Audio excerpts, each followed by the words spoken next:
Hi friends, ఇప్పుడు మీరు చూస్తున్న ఐటెం వచ్చేసి క్రషింగ్ శారీస్ అండి. క్రషింగ్ పట్టు అనమాట.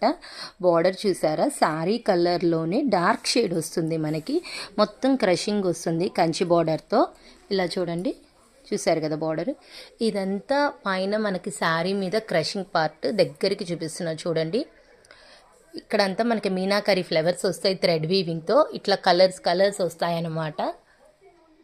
మొత్తం క్రషింగ్ వస్తుంది, పైన కూడా బార్డర్ వస్తుందండి. ఇప్పుడు మనం పళ్ళు పార్ట్ చూద్దాం. ఇది పళ్ళు పార్ట్, రిచ్ జరీ లుకింగ్ వస్తుంది పళ్ళు పార్ట్తో. మనకి బ్లౌజ్ వచ్చేసి కాంట్రాస్ట్ ఇలా బ్రొకెట్ వస్తుంది. మొత్తం శారీ ఆల్ ఓవర్గా క్రషింగ్ వస్తుంది. ఇప్పుడు క్రషింగ్ ఐటెం బాగా ట్రెండ్ కదండి. దీంట్లో కలర్స్ చూపిస్తాను చూడండి. చాలా చాలా బాగుంటాయండి కలర్స్ వచ్చేసి. క్రషింగ్ బాగా హైలైట్ మోడల్ అండి. చూడండి ఎంత బాగుందో సెట్ వచ్చేసి.